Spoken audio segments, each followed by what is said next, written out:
Hi, I'm Loren. Some of you may know me as Lorna, and I'm the owner of Body and Movement Collective.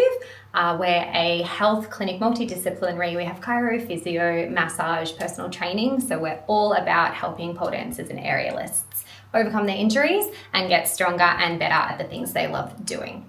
I have been teaching and competing in pole for a really long time now, I think about 10 years. So that is my passion, along with training pole dancers. Hey, I'm Renee. I'm an exercise physiologist at Velvet Still Health and Performance in Croydon, and I've been in the health and fitness industry for the last 11 years. I've been pole dancing for the last 8 years. I help pole dancers overcome pain and injuries and progress at what they love to do.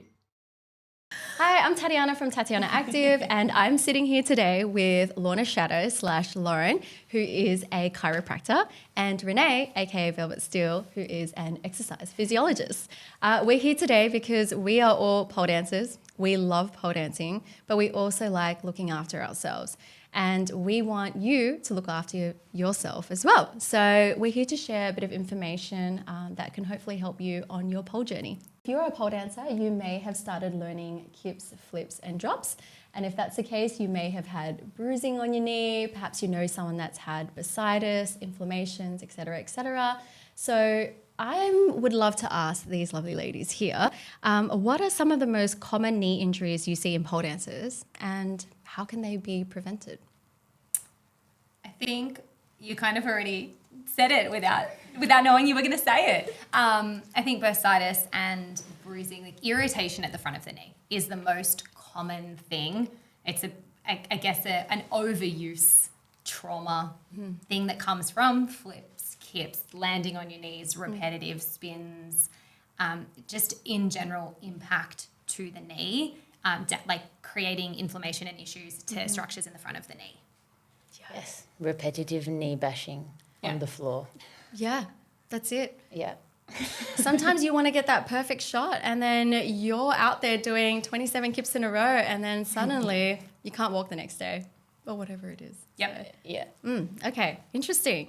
And how do you think this can be prevented? Knee pads. Not selling knee pads. But true.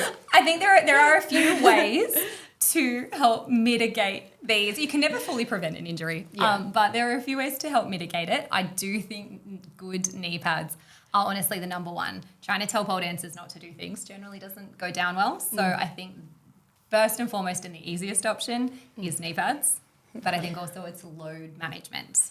Oh, Yes. management. I think, yeah, definitely knee pads. Like if we're going to bash our knee on the floor a lot, we're just having a padding that absorbs some of that force, stops that force from being absorbed by the structures of our knee. So that's super relevant. But I guess and there are always many factors that come into injury as well. Like it's never just one thing that causes an injury. And I feel like the other things probably weighing highly on that is load management, like training management. It doesn't matter, how strong you are, if you're wearing knee pads or what training you're doing. If you suddenly do something new, like the new kip that you saw on Instagram, and you do it 27 times. Like the first times. I don't know why it's 27 is the number today. But like that's putting you at risk because you're not managing, you're overloading yourself suddenly. So it's managing our training, not getting overexcited. Like our body is very adaptable, but we have to give it space to recover and then to keep working on those skills. Space to recover. Gradually let the body adapt to. Oh my you have God, to let gradually. it recover, but then you also have to progressively load the things you're doing. Well, so it's the like body weight has training, time. right? Exactly. It's literally like weight training. It's like cross training, but you don't actually have to do anything. Yes. And then the long term, there's you got knee pads, you got to manage your training so that you're recovering and adapting over time. Then that long term thing that is, strength training your legs and because if you have more muscular support absorbing the force, then again, there's less force going through the structures of the knee.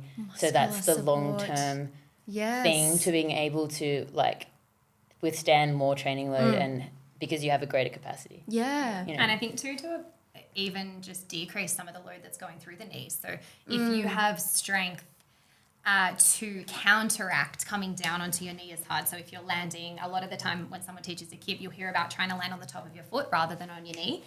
But if you don't have the strength to decelerate that that speed coming into your knee. You can land on your foot, and it doesn't matter. You're still getting that knee impact. But if you have that quad strength, like the front of leg strength, to decelerate, you can actually shift a lot of the load to your ankles and everything, which is a bit more adaptable to this kind of load, and spreading the load across, so it's not all just coming smacking down on the knee, which comes back to the strength.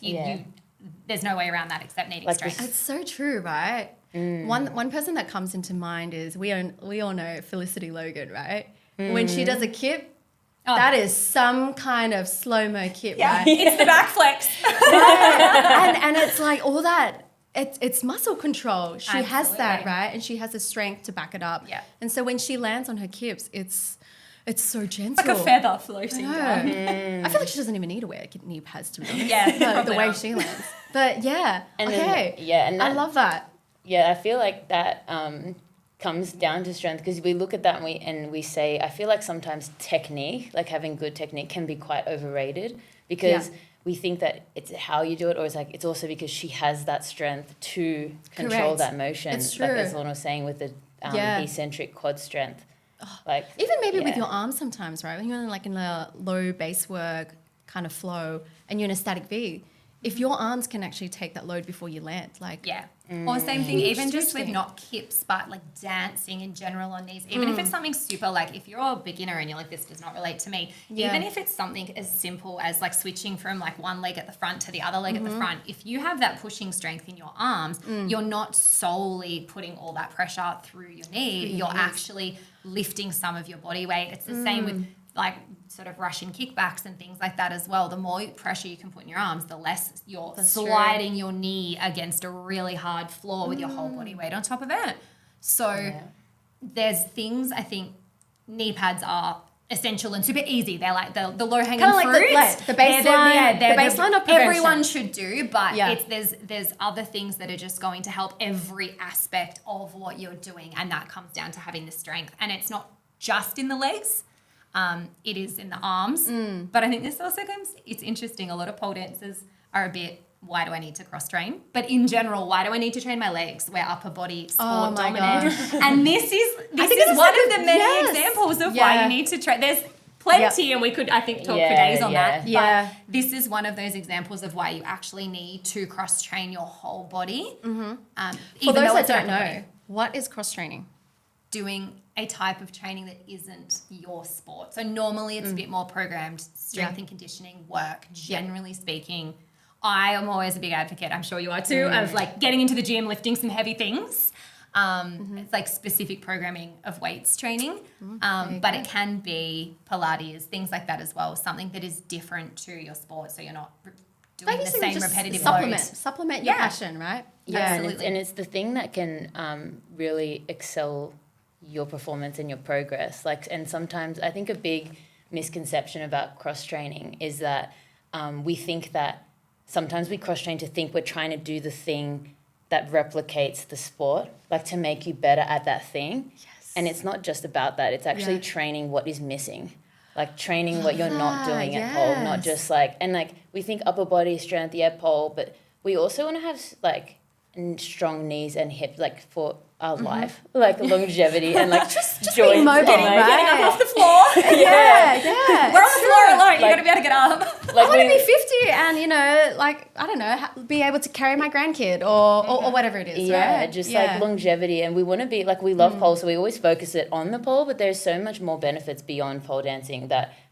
for doing this stuff. Also on that bone density, like women over 30, if you're not strength training, you're losing muscle mass, you're losing bone density. Like osteoporosis is such a big thing in older women. And like, again, it's not super related to pole, but it's really related to everyone in our industry, because a lot of the people in our industry are women, and that sort of stuff, exactly. And even a lot. Some of you are a little bit younger than we are. And some of you are probably like, that's not relevant for me, but it will be. It will be. It's true. So if you don't want to be losing muscle, if you don't want to be losing bone density, and then you're going to do a kip and fracture your knee because you have no bone density. I know calcium saving you here. We'll use fear tactics now. Oh my God. We're going into nutrition in a second. There you go, drink some milk. Now we're advertising milk, guys. Yeah. Not even, I drink oat milk.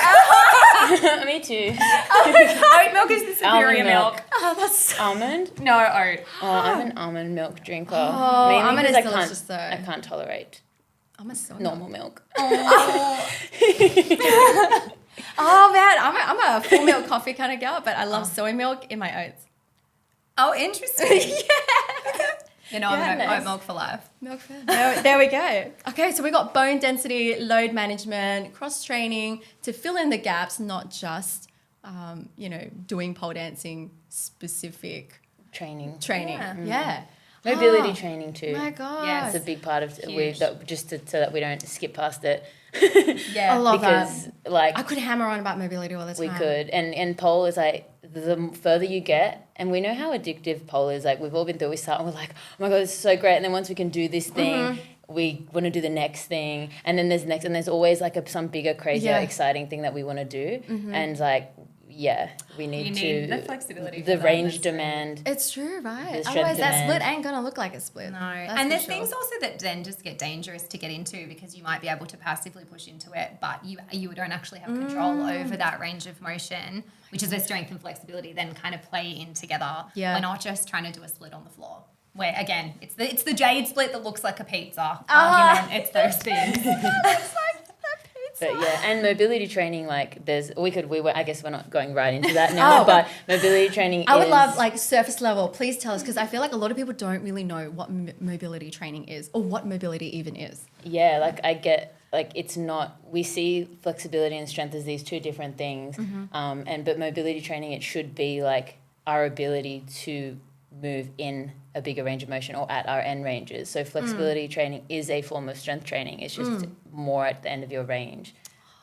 Yeah, if you don't have Yeah. control of that range, it's when you're so likely to get injured because you get into that range and something compromising happens and you have no way, out, you have no wiggle room. And that's when I find people tend to injure themselves is that like maximum capacity or the kind of almost beyond their flexibility, mobility capacity. That's true. Is where they're It's putting those pulled themselves at hammies risk. that Yeah. prevent you from going to the next class. Yeah. Yeah. Oh man, so much information. So much that we could talk about. I know, and I love this because we're also passionate about it. And I think like we've all been pole dancers long enough to see, an array of students that come through and you see like their bright energy, but you're like, okay, we got to manage this. We got to manage It's this. the obsession. It's the Yeah, pole dancer yeah. obsession. You I feel get like we've all been obsessed. there. Right. And you're like, okay, cool, I know I'm going to do 60 classes next week and I'm going to be elite. And I'm like, oh my goodness. But yeah, Yeah. managing their expectations and just managing their load, I think Yeah. is so interesting. Oh my God, could be here for ages. Oh my God, love that. Okay. The next one. So I guess you may know that I do make knee pads for a living. And put simply, I made knee pads because I had a bad knee and I still wanted to continue doing what I love, which are kips, flips and drops and stuff like that. But I also wanted to make sure that I was doing it safely. So whilst I can offer external protection to my customers, there's also an internal component that we all need to understand. So I would love to ask about the knee structure and protection, right? So we know that the knee is quite a complex piece of, part on your body. Can you explain which structures within the knee are most susceptible to injury? And I guess where do you find pole dancers generally injure their knee when it comes to pole dancing, especially because your client base are pole dancers? So yeah, I think there's, when you're talking specifically pole, there's a lot of structures that can be injured in the knee, but I think most commonly in pole, it tends to be the structures in the front of the knee. So it is things like your bursa. I feel like everyone's heard of bursitis. I think even every pole dancer has self-diagnosed themselves with bursitis at one point in time. They're like, my knee hurts, I must have bursitis. But I think bursitis is one of the options. It's not the guaranteed option every time you have pain. Don't self-diagnose But yourself. it is one of the options. But then there's also, you have like fat pads, which are literally pads of fat yeah. in your knee that can also get irritated. They can get impinged behind your kneecap. You also, I am like a really good example of I have really bony knees. Yes. Oh my gosh. And so this bone You do have bony knees. is it can get really, really bruised. And if you get bone bruising, it's like a hot knife in your knee when you kneel. Yeah. Yeah, that one is super common. So It's like, so common. speaking of knee pads, but like, there's an actual thing. I feel like then that's called your like tibial tuberosity. Not that anyone needs to know that, but this bony thing, right? The knobbly bit. This is a good example because I was thinking about this, but I don't have that. Mine's like super flat, like lucky. Damn you. But people that have that protruding like part on your tibia, it means that like, because you know we land on our knee down like this, Yeah. you have a little bone that's like sticking out, so it's gonna like absorb the hit the my force God, It that's is to like go the most through upwards it. part when So you're it will like bash laying the floor flat. first. That is So like true, when people, yeah. if everyone is watching this, just feel around your knee. If you have this That's bony true, protrusion right. that's like sticking up, then you That guy's you're, going to hit the floor the first first. thing. Yeah, the thing yeah, that yeah. those people like you need knee pads, like knee I pads can't as a even kneel priority. Yeah. on the floor I would without agree. knee pads. Like just Yeah. even sometimes Yeah. even on a yoga mat, kneeling on all fours hurts actually my quite knees. painful. Yeah, so that's like So that's like an it's anatomic not- variation, like an individual factor that can predispose you Yeah. to that kind of like bony bruising Interesting. type thing. Oh my gosh. Oh my God, there we go.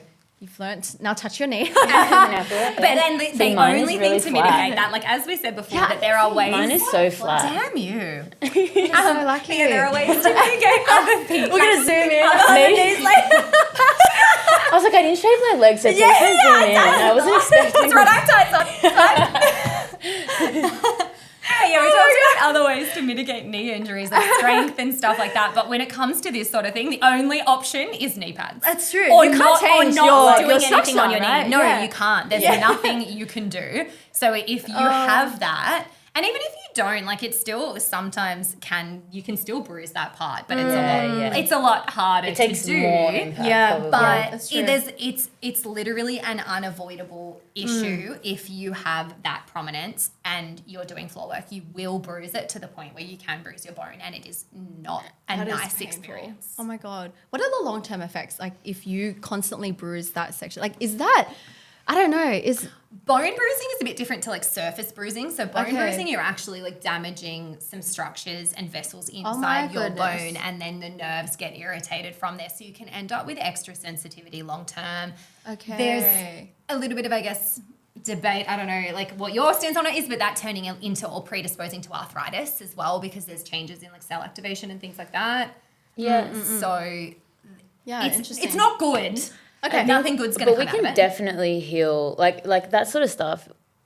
Say with the bony bruising, our body is very resilient. We can heal, but once you have that, so say Lorna's been like got too excited, she's been bashing her knee on the floor, and she's like, oh my gosh, it hurt. My jeans touching that is hurting right now. It's like too late. There's no training mentioned. There's no wear a knee pad. This is like she's got to stop kneeling at now for the moment, and That she's got to actually give happens herself to me. time and space. Like there's no, once you get to that point, you can't Yeah. just keep Right. kneeling on it. Like you have to rest it Knee for that pads period of time. make no difference at that point. I Yeah, knelt on my right. bed to give Pebbles a kiss, and it was like someone had stabbed a knife into my knee. gosh. This was long before knee pads were really even a thing in our industry. I mean, yeah. and everyone's like, oh no, you just need to condition your knees and get used to it. And it's not. It's absolutely not. Hey, isn't that crazy? We were taught that your knees will get used to the floor work back then when knee pads weren't around.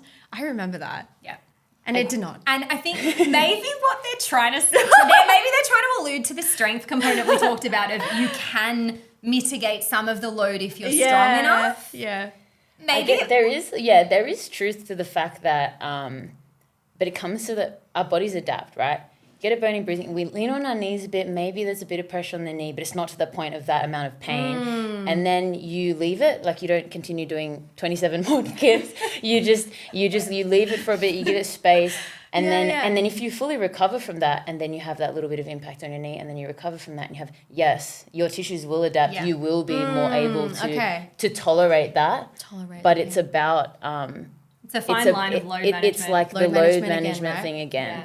And it's also hard to know, like even as a professional, it's so hard to know what level of like damage and injury you can push it to before it turns into Until there's no going back, right? kind of no going back from that for a long time Yeah. situation. It's not as simple as like progressive overload in the gym of lifting It's weights not and black and strength white. training. Yeah. It's very nuanced, that. and it's probably not really even a risk worth taking, in my opinion. Like in terms of just bashing knees on the floor repetitively, like there's not a lot I think when of you're older, you'll know when 27's too much. absolutely. I think that's training experience as well. Like the more that you experience maybe these little pains, and you get you train more and you experience these things, you figure out, like, you start to discern, like, is this good pain? Am I pushing it? Is this good pain? Is this good bad pain? Like that kind of thing. Like, Is this a bruise? Like, Paul, you get so many bruises, and like things are painful. if you stopped every time you were starting to get a bruise, you would get nothing done. So That is also true. Again, it's that what's that fine what's line.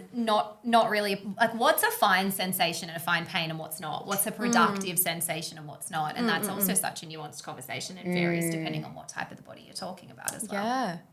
Oh my God, there's so much information here. Oh my gosh. I hope you guys are loving this. I'm such a nerd. I love this stuff. Oh God, so good. Well, I guess that kind of like leads into our next question, which we may have covered. So we wanted to chat about like repetitive movements, high impact landings, long-term consequences of inflammation, high forces on the knee. I think we kind of covered that already, right? I think, like, how can we? Yeah, I think that's totally fine. or if you want us to be more clear, I feel like overall, if we're going to repetitively put our knee on the ground and kneel, it makes no sense to not wear knee pads because we want to be doing it long term.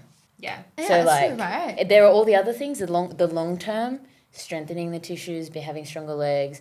Then there's little smaller factors, technique, etc. But then knee pads is just, It's such an easy just makes solution. sense. Easy, It's like it's a prehab small solution. part. It's right? such a low hanging fruit, where it's sort of taught, I guess, at uni and like in the health world, that if you like, in order to make a difference to someone, like, there is so many factors. As you said, injuries are so multifactorial, but if there is one giant factor that is easy to fix, that's the best thing to go for first. And that's like in the easiest way to prevent these things is just to ensure that you are wearing knee pads. Just wear the knee pads. Do all the things. Like, why do things that sort of the hard way? Like, wear knee pads and strength train, and you'll be so that your knees will thank you for it, and your whole body will thank you for it. For Paul with strength training, like, you'll start nailing moves you never thought you'd be able to because you're stronger. Like, there's so many other benefits, but there's just, to me, there's no downside to wearing knee pads, and there's no downside to cross training. Oh my God, I love that. training management and recovery. Yeah, Training And those things, Oh my God, tell us about training management recovery. yeah, I mean, we did touch on this, but it is about, as we said, a small stress, say, how to say this, like, it's good stress. we put a bit of stress, we put a bit of overload, Mm. and if we recover from that, Yep. then we adapt. So it's like load, recovery, adapt, we get stronger, load, adapt. And then Yes. over time our capacity is increasing, right? If our Yes. capacity is increasing, we can tolerate more training and tolerate more load. That is true. If we load and then we don't quite recover and then we load again and we're like, oh, now I'm tired, and then that overload, that then leads to dysfunction and pain. Yes. So it's like And no knee overload. pads can save you from there. No knee pads can save you. Absolutely not. Absolutely not. Full And disclaimer. I think that's where I find most of pole injuries come from, is an overload, like an overuse thing. There's obviously acute injuries as well. I did a drop split and tore a hammy. Like, there's things like that. But I think a lot of it is that slow creep that you just don't almost realize. Yeah. Pole dancers are like, oh, but I only did an extra 2 classes this week. But if you normally do 2 and you do 2 more, that's double.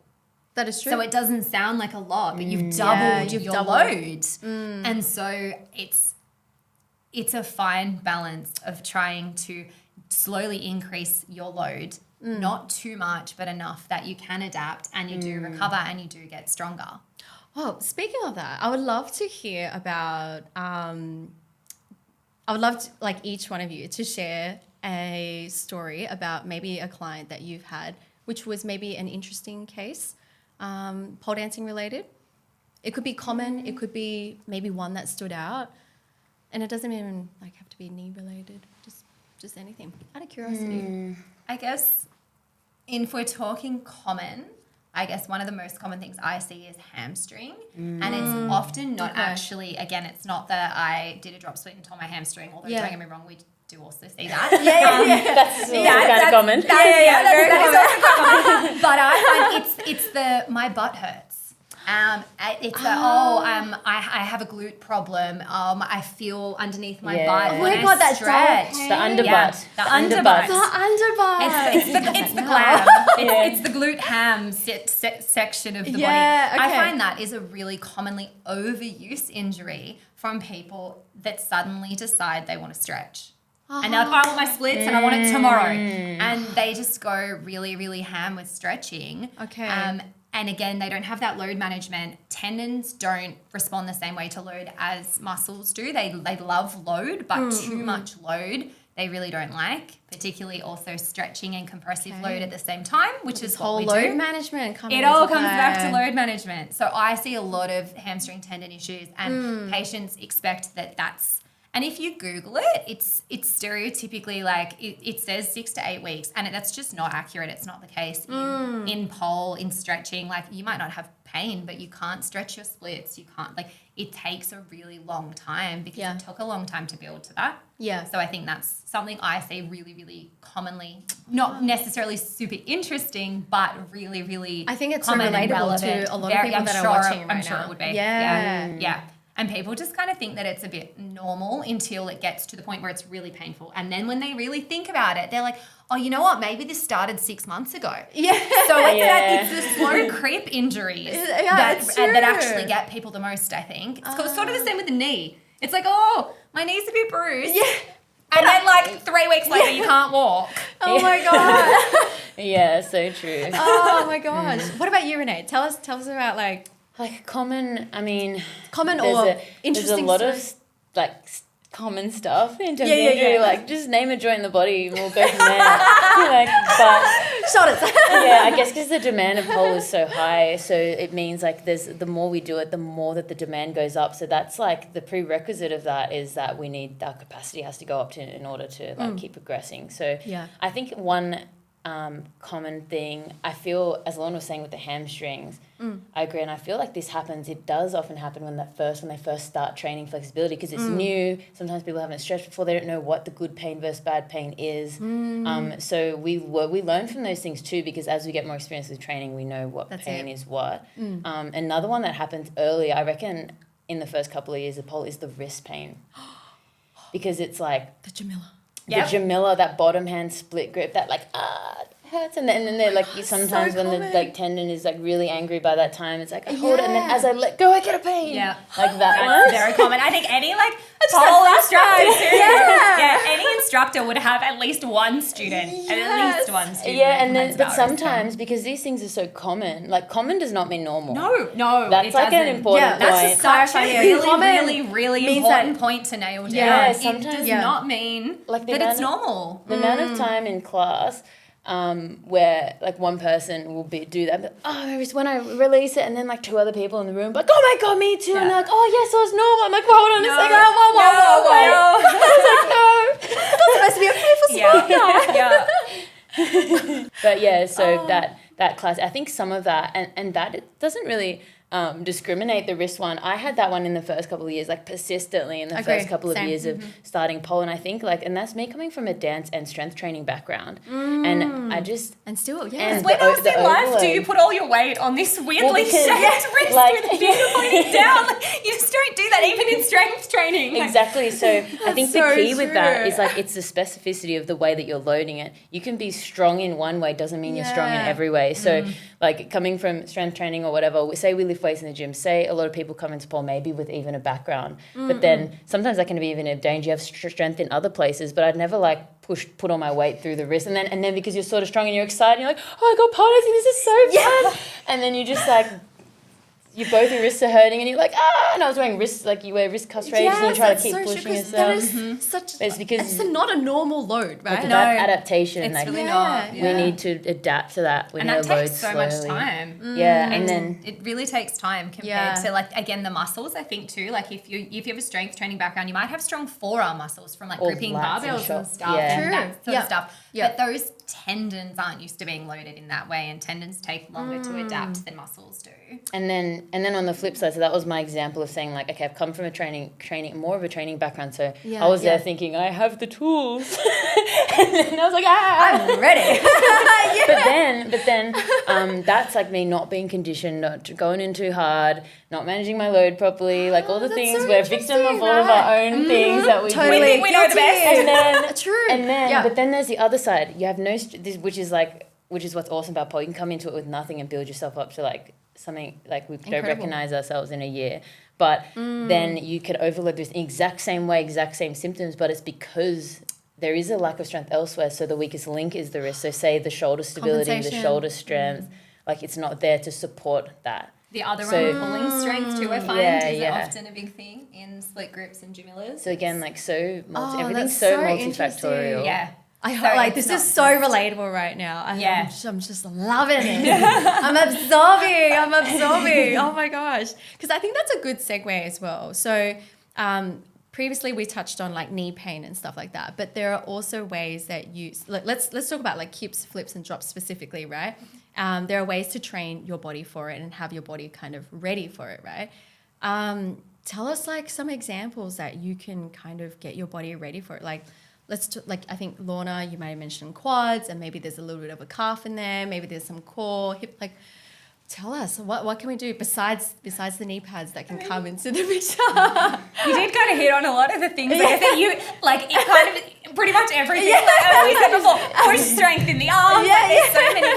Like even if you're doing a kip, like you need to get enough pushing strength in your arms to have enough momentum to land properly and actually all the way over as well, so you're not overloading. So this is my roundabout way of saying train everything. But I guess if I was going to give one thing, if I was going to say one thing specifically for kips, I would say that eccentric quad strength, which we're talking about, which is the ability to contract your muscle, but you're forcing against your knee bending is really what we're doing. So if you like when you think about a kip, you're kind of coming down onto your knee and then your bum is coming onto your feet. Yep. And we have to try and think almost like you're trying to straighten the knee. It's not actually going to happen unless you're incredibly strong, but you're trying to not just allow that bend to happen. You're trying to gradually lower. So replicating stuff like that, there's some like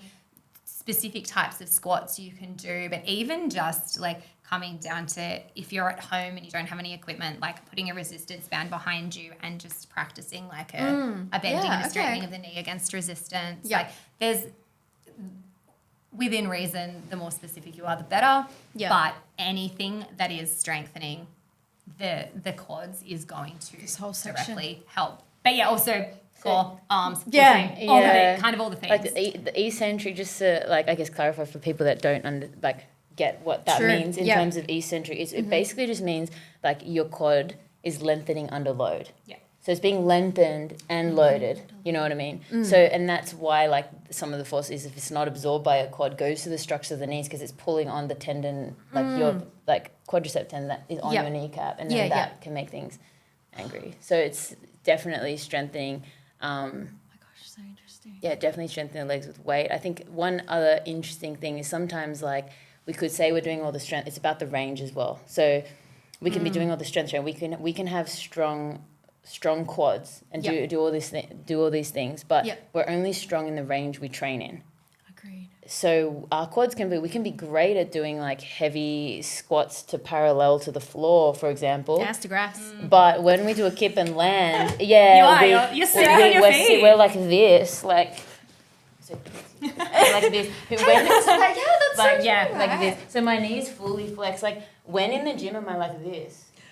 Like, That is so you know true, what I mean? right? So, I mean, yeah. there's exercises for that. But Yeah. what I mean is that, like, just because you're strong in this other range doesn't mean you're strong there. So then there's the strength training we want to build, like, as we said, the things we've learned in the gym, having more muscle tissue, having more strength gives you the capacity to have strength. But then that end range thing, having that range That mobility. there, Mobility circling back. the mobility first strength Do we thing. see connecting So that also circles pieces? back a little bit to if you have a long training history and you're like, I'm strong, I can do this, but you don't have strength in those really weird ranges that we put our body when That's we do so pole as true. well. Yeah, You are yeah. also I find it so predisposing yourself fascinating. to Like pole injuries. is this one sport that puts you in like You have to do craziest it. You have to do range like of 60 motion. sports all in one. Yeah, I love it. Like I tell everyone, you just do this thing, and suddenly you're strong, you're flexible, you're this, you're that. It's like, never ending, but you're that's why we love mobile. it. Yeah, It's addictive. Honestly. There's always something I think more that's to do. what, Yeah, that's what we exactly. find so addictive about Yeah. it, right? There's just so much you can do, and your body is just constantly evolving. right? Absolutely. Yeah. Absolutely. Like, yeah, I mean, same as you, like I've been doing this for 10 years Mm-hmm. and I'm still learning. I'm still growing. I'm still getting better. Yep. Like I still don't feel like I've hit my peak of actually Absolutely like not. fitness. Yeah. Like everyone's like, oh, downhill after 30. I'm like, nah, we're still going Yeah. up. Yeah. We're still getting like every, Oh. I feel like within reason every day. Some days I feel like I'm 80, but like within reason every day I am getting Yeah, yeah, stronger yeah. and I'm getting better because I'm putting the work in. I'm That's I'm it. training my pole stuff, but I'm also doing my cross training, and so every day things are getting better. And like it just can't happen overnight, right? No. It's about this load management and managing your expectations. I think that's actually just a huge thing. You have said that twice, and we kind of just glossed over it. But managing your expectations is so huge. Like I was so guilty of that when I first started pole. I was like, Same. oh, I want to Same. be good, and I want to be good now. Yep. And I'd overtrained, and as a result, I injured myself. And I had no training background either. Like I couldn't do a push up, I couldn't touch my toes. Same. So and then I Nothing. just came in guns Yep, no blazing. strength like, background. Yeah. got a pole at home, trained 6 days a week, and then was like, why am I injured? Yeah. Yeah, why and is I swear, a lot of the main injuries, I feel like I've never been more injured than in the first like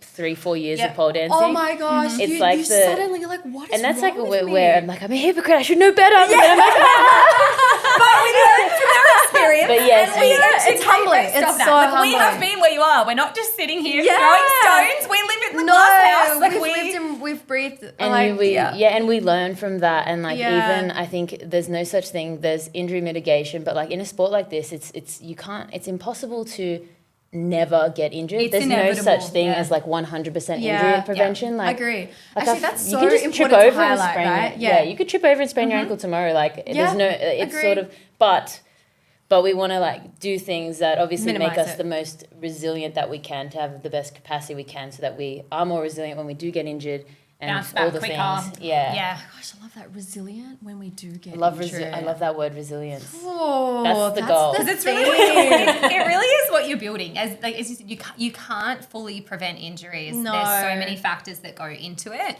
But if you can manage all of those factors to the best of your ability, you decrease that likelihood of getting injured, and then you're stronger, so you do bounce back quicker. I once saw this like Resilient. perfect Resilience! video. I once saw this perfect Instagram video, and it was like this guy, and there's a staircase and a trampoline, and he walks up the staircase and then falls off onto the trampoline and then bounces back onto the stairs. And I kind of feel like rehab and strength training is a bit like that. Like you might still fall off, you might still fall down, but you bounce back to much closer to where you are. You might only be one step back from where you were. Yeah. Whereas if you injure yourself and you don't have any of that strength already, like your baseline is already really low, I love that. it's really hard to come back from. So if you can improve your baseline, even though we can't guarantee you won't get injured, the likelihood of it being as severe and it lasting as long, or you would recover better from that if you have all of that strength and that body awareness and the understanding. I totally agree with that. Oh my gosh, that is so.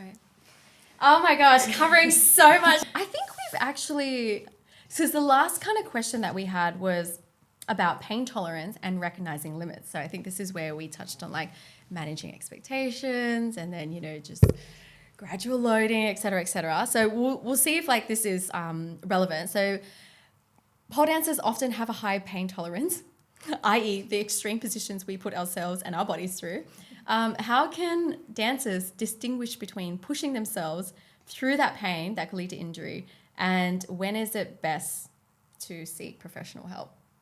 So I guess there's two parts to that question of like when you have pain, when do you get that looked at? But then also when you're training, what amount of pain is acceptable? And I always use the term, is it a productive sensation?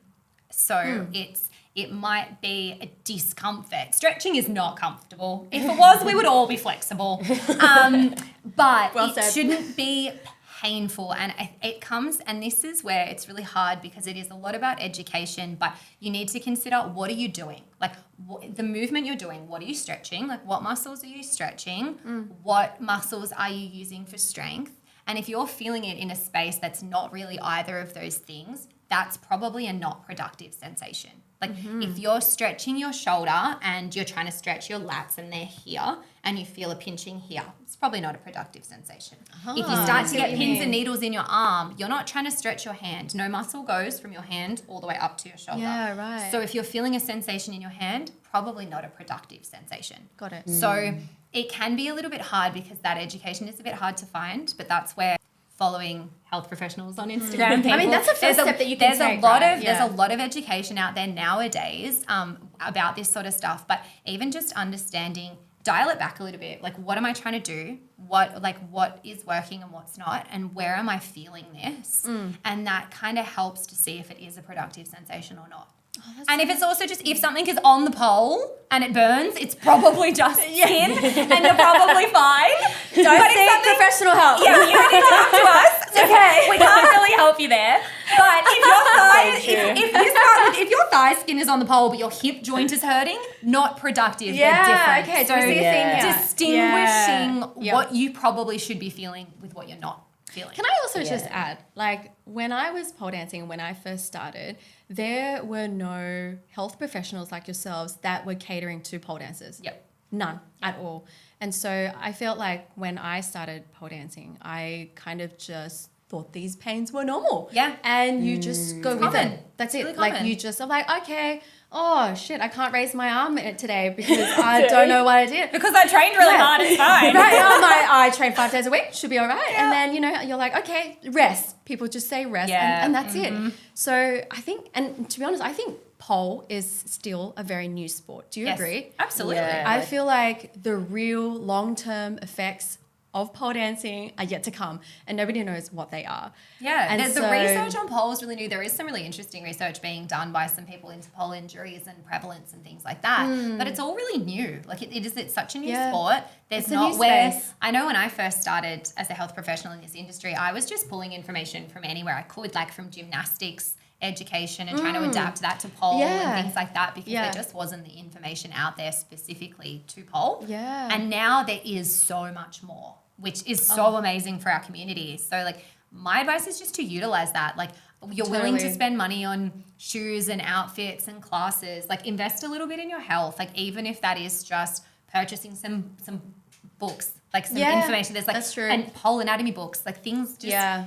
getting information, ideally getting someone to look at your body while you're doing the things you're trying to do, stuff like that. But like work with somebody that can teach you these things or source that information. Because Yeah. it is out there now, which is so amazing. Agree. Can I also just say, like, I'm not just saying this for the purpose of the interview, but I watch and read both of your pages quite religiously, and I learn a lot. And I learn a lot from the people like the pole PT. I learned the pole physio. Like I've just learned so much from these people online, and it's so amazing to see. So I think please know that you have these resources out here for you. There's so many There's just so much, and I think information can get overwhelming. I could be on Google and Instagram all the time, and there could be conflicting ideas.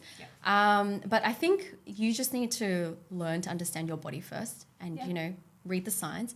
And I think it's also important that you go seek help when you need it. Don't try to diagnose yourself. Absolutely. Yeah, and I think there are people like yourselves out there who have these experiences with pole dancers, and you guys have seen firsthand what's happened. You've given XY treatment, and then here they are today, and they can pole again. I think that's the most important thing. So I hope you guys know that these guys are so valuable in our community. I think it's just really interesting. Thank you. Oh my gosh. So I hope you have learned a lot about your body how to manage your training, how to be just a pole dancer with a long life. And yeah, I hope you found little bits of information here and there that you can apply in your life. So thank you so much for coming. Thank you for having me. Onto the show. This is the one segment. And I, hand on heart, love the information that these girls put out on their socials. You can learn so much about them and what they do for their clients and what they do for their own training as well. So where can you find them? So you can find most of my educational information on my work Instagram, which is at The Pole Doctor or Body and Movement Collective. And then you can find me doing my usual pole shit at Lorna.Shadow. Whichever one you want. Yeah, if you want my dog. My dog is on both, but it depends on which one you want. What are you feeling today? The dos, but there's my two parts of my personality. Love so much, because we all have a pole Instagram and we have a real Instagram too. Right? See, I don't. I actually don't. Oh, you don't? No. I have a real Facebook that I haven't been on in No like way. 7 years. I have a non-pole one that I don't accept any pole dancers on. Oh, It's alter ego. fine then. No. But I think, we would like the main reason of having Facebook is the competitor groups from pole comps. Like you still have to have a Facebook. But that's true. Facebook's a bit old. I guess It's very millennial. when I remember, I click the button. So if I post something about giving, I try to click that button that says post to Facebook. Yeah. Like I haven't, God knows what my Facebook looks like right now. I think that button is unclicked on my business Instagram. I realized the other I day. look like I'm in a fake profile on my Facebook because there's no followers on there. It's really sad. No, that's okay. But for me, So where can we find you, for me, Renee? probably like Instagram is the best thing where I'm more active. Could be more active, but and that's at Velvet Steel with 2 underscores. That's where the most is happening. I have like the pole stuff, the value giving stuff kind of all through there, and then you'll find the clinic page through there. It's kind of the same at the moment. But And both these ladies are in Sydney as well. So yes. yeah, if you guys need a second opinion, or maybe your first opinion, to be honest. Yeah, look, let's face it, it is probably first opinion. Yeah. But yeah, I don't know about you. We also do things online as well. Like we offer quite a few that's online pretty cool to know. services. Yeah, Like, online. our like chiro, physio, PT is all available online, as well as like Love online that. Busy lives. programming and stuff like that. So yeah, all people that aren't in Sydney, like people all over the world. Oh, So gosh, there you go. there's really no excuse, I think, these days to like there's resources out there. Yeah, just look after yourself. Look after yourself. Really. COVID revolutionized the telehealth, so now like we Absolutely. have branched out, like That's we amazing. now had, like I guess provide our services To worldwide, Anyone worldwide, yeah. Yeah. Yeah. which is awesome. It's not. It's really nice. It makes things a lot more I accessible. love that because to we people. have a lot of our audiences, in the US, Hong Kong, UK, everywhere. So Yeah. yeah, here we Wow. go. We're just a click away. Yeah, and that's a wrap.